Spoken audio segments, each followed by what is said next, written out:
Nginibingelela nonke ababukeli be-Black Life TV kumina ku-Black kufika khona lo mbukiso. Igama lami nginguStufuza Dlanga Amandla Zulu, umngwenyankomo Msevukazi Mvuleni intokazi yazalwa Mkhize. Namhlanje nginosisi kuhlelo lami engilibiza ngokuthi izigameko zempilo zosichazela kabanzi ukuthi wahlukunyezwa yini, ngabe usahila na. Cela simuze ukuthi usiphatheleni. Sawubona.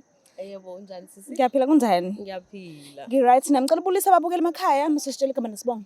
Sanibonani babukeli, igama lami nguSanelisiwe Yeni, ngihlala eMlazi kaKhay.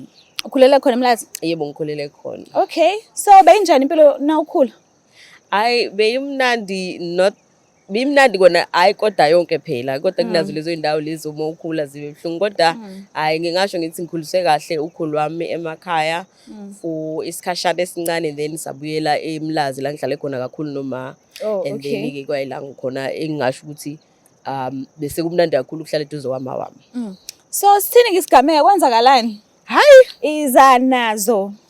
hayi ngathola umfana ebumnandini. Hayi kusho ukuthi ngingazi ke mina ukuthi umfana wenzani empilweni, kanti umuntu nje ongakhombisi kakhulu ukuthi hayi nginemali mina noma mhlambe ngenza i-occupation right engifayela imali. Hayi kusho ukuthi ke kuhamba isikhathi silokhu sibonana nje eindaweni ezinje koma-mall nazo zonke lezo indawo. Hayi-ke fast forward sifike lesikhathi la khona kufanele ngifike kubo. Day one kwaba khona nje into engivusayo ngilele yathi uhlaleleni la ngayiziba. Kade ufike ngayizolo? Yes, like in a dream. Because ngumuntu ovele ubeyaphuphe nje. Ngabona ukuthi hayi ungabe lephupho mhlawumbe lisho ukuthini ngangalinaka. Second day ngiya kuyena, hawu nanga umuntu siyabonana kusebumnandi ngihlangene mina nabangani bakhe. Next thing ifoni yami vele ingene emanzini. I believe those were signs ukuthi hayi no konke wrong la. Hayi ngingayinaki futhi leyo nto uthi hawu ifoni yami ingena kanjani manje emanzini, lapho ngangiye toilet khona yavele yangena nje ka qhwambi phakathi. Hayi ngingakunaki lokho because those were signs ukuthi hayi konke wrong. Okwesithathu ngithi ngiyaklina ngibona izinto ezithile endlini yakhe ke manje sengisendlini yakhe for the second time. Ngibona izinto ezithile njani? Ezinjengemithi yabona la eqhuba khona izinto la eqhuma khona. Hayi ngingakunaki lokho because mina nami ngumuntu owumZulu. Ngiyakholela ukuthi umuntu kumele azenzele into yakhe mayilungisa, kanti ngangingazi ukuthi hayi khona okushaya amanzi. Okwesithathu another voice futhi iphinde ingivuse ebuthongweni. Manje ke seyi-alarming isiyangibuza kwangazi ukuthi ngi half bani woke half asleep. So it was like sleep paralysis noma into kanjalo.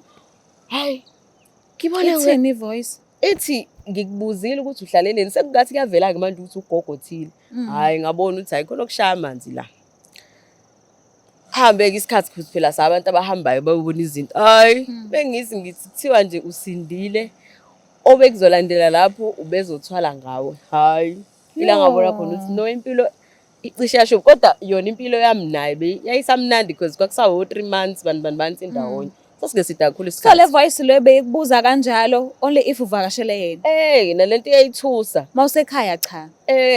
Nanokuthi angangakubona okurong mina ngoba uzenzela vele umsebenzi, usebenza endaweni zahulumeni u-right nje, ngitshela ukuthi vele phela konke kuhamba kahle, kanti hayi khona okurong. Manje wayesebenza endaweni zahulumeni wayenzani? Umsebenzi onjani? Umsebenzi wokuba uthisha nje. So Okay. nganginalokho ukuthi hayi ngithola umuntu owuyena noma efika nje nasekhaya ezongilanda. Wasazi isikole ayifundisa kusona? Kodwa manje ngidinga ukusisho yini? No, ukuthi ngizama ukucheck ukuthi wayengeve evuka abe umuntu emsebenzini kanti uzojika somewhere abuyele ekhaya. Hayi weba umuntu ofunda, ngiyakwazi nala efundisa khona. So I think nje into ayenze eceleni yagcina seyimveze ukuthi hayi no lo muntu lo kukhonto wrong ngaye. So why loaded?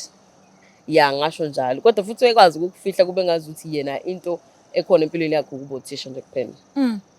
I-allowance ithini? Hayi kodwa ngangakayitholi i-allowance engako, ngangisathola nje boma 1000 nami phela yabo vele ngangazi ukuthi hayi yona mali vele ngideservayo. Manje ngaphandle kwemithi owayithole endlini nenye esolisayo? Hayi intombi zazikhona ziningi, yona into ke futhi yayisolisa leyo because kwake kwangena i-call nje wabona ukuthi le call le ihambisana nomuntu wesifazane othandana naye futhi. Benabo abantwana? Unaye umntwana oyedwa ngimfice naye. So leyo nto naye futhi yavele yangenza ngabona ukuthi okay lo muntu lo othethiswa ngako uma wengane yakhe kushuthi naye iyamcika indlela enza ngayo, hence ikhona futhi into wrong ngayo ngoba hayi amantombazane ngisho izona ingane zesikole nje hayi wejola ngisho nazo ngoba phela isi-high school la ifundisela khona. Okay, naba nesikhathi esincane nindawonye but noma ngathiwa i-relationship ibisaqalisa kodwa ngeke ngenze ukuthi anikhulumisani ngezinto mhlawumbe ey'sondele ngasekuceleni umntwana izinto eziso anikaze nifike lapho. Hayi sasingakafiki lapho ngoba nami nganguma umuntu nje osak-avoid ukuba nengane at that time. Because abantu abaningi ungathola ukuthi bathwele iningi labo bajwayele ukucela iy'ngane kodwa futhi bangabi nazo. Ungazi ukuthi zishonaphi kahle kahle zingawazi noma zomhlatshelo noma sithini isitori sazo. So I wanted to check ukuthi akaze nakucela umntwana. Hayi wengakaze webukeka njengomuntu nje ufuna ukuthi sihambe kahle yonke into usheshe kulungise njengomshado naye uwumuntu ombonayo ukuthi ufuna ukusecure very fast. Kodwa hayi ngangingekho-ke mina lapho. Hayi ukuthi ngangingekho lapho per se but ngangibuka ukuthi sisanda kuqala manje kuzwakala engazi sekukhona ama-steps athi hey mina nje mase kuwukuthi nokuthi. Hayi kanti mina-ke uzovela ashesha ahlehla. So wahlehla kanjani-ke? Hayi kwabalula bandla mina ngiyakwazi ukuphuma emntwini ngenhlanhla waphuma esokwezivala seshampombo nje sithi wathini usubaleka? Hayi ngasenza nje imessage encane ngathi ke kusakwazi ukuqhubeka naloku. Akakonanga akacikanga yona ke shame ayithusa le nto ukuthi hawu kwenzakalani akaze akulandelele after that. Hayi akaze Nkosi yami.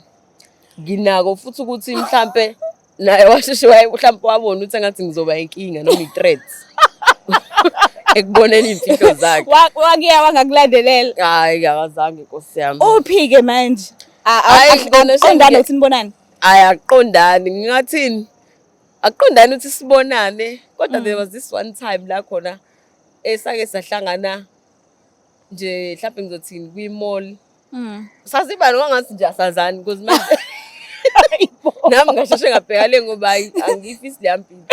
Angikwazi vele ukuvusa ogogo bathi hayi wena wambona yena wangakubona noma aqondana amehlo? Ngikholwa ukuthi saqondana amehlo ngokubuka kwami saqondana but ngasheshe ngathi bhekane kancane engaze nje ngoba ngayibona ingozi lapha. Ngaze ngiqotshe nami nemithi So emafrijini ayikho nje into wayithola?